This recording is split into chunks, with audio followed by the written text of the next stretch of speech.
बुद्ध पूर्णिमा आने वाली है और भगवान बुद्ध की बात ना हो तो ऐसा हो नहीं सकता। आप देखते हैं भगवान बुद्ध की इस बारे में बात तो होती रहती है कि उन्होंने घर छोड़ा, उन्होंने अपनी पत्नी को छोड़ा, उन्होंने अपने बच्चों को छोड़ा और उन्होंने अपने पिता को छोड़ा और राजमहल को छोड़ा। लेकिन मैं आपके सामने एक चीज पेश करना चाहता हूं, इस बारे में कोई भी बात नहीं करता कि भगवान को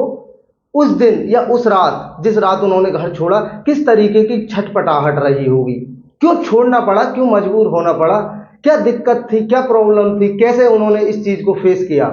उस रात हुआ क्या होगा, माँ यशोधरा सो गई होंगी, बेटा उनका राहुल भी सो गए होंगे, क्या हुआ होगा उस रात। नींद आ नहीं रही होगी भगवान को, बिल्कुल भी बेचैनी हो रही होगी कि बेकरारी सी भी बेकरारी है, बसले फिराक जारी है जो गुजारी ना जा सकी हमसे, हमने वो जिंदगी गुजारी है। लेकिन ये वाली बात जॉन एलिया पर तो फिट बैठती है, क्योंकि उन्होंने ऐसी जिंदगी गुजार ली जो नहीं गुजारी जानी चाहिए थी। लेकिन भगवान बुद्ध के साथ ये शतरंज का खेल संभव नहीं था, उन्होंने ऐसी जिंदगी को बिल्कुल छोड़ दिया, क्योंकि पता था कि माँ यशोधरा आई है तो जाल और ज्यादा मजबूत हो चुका है, मुझे रोकने का जाल और ज्यादा मजबूत हो चुका है,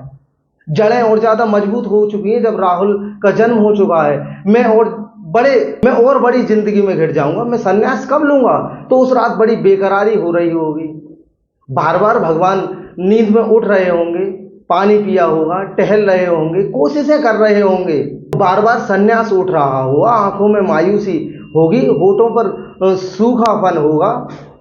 और बार बार हिम्मत करके उठ रहे होंगे, फिर लेट जाते होंगे। तो ये इस तरीके का संघर्ष उनके दरमियान चल रहा होगा। और इस संघर्ष के दरमियान फिर क्या हुआ होगा, भगवान ने हिम्मत जुटाई होगी, माँ यशोधरा को गौर से देखा होगा,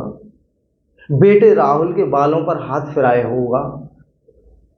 और बिना उनकी तरफ देखे हुए गेट से बाहर चले गए होंगे। तब मैं कहता हूं कि दूरी हुई तो और भी करीब हम हुए, ये कैसे फासले थे कि बढ़ने से कम हुए। तो दोस्तों, ये कोई बुद्ध या महावीर ही कर सकता है, ये आम इंसान के बिल्कुल बस की बात नहीं है। वैसे कहते भी हैं कि मोदी जी ने भी तो घर छोड़ा है, लेकिन आपको यहाँ पर समझना होगा कि जो इंसान राजनीति को छोड़कर अध्यात्म में जाता है वो बुद्ध बन जाता है, और जो अध्यात्म को छोड़कर राजनीति में जाता है वो मोदी बनता है।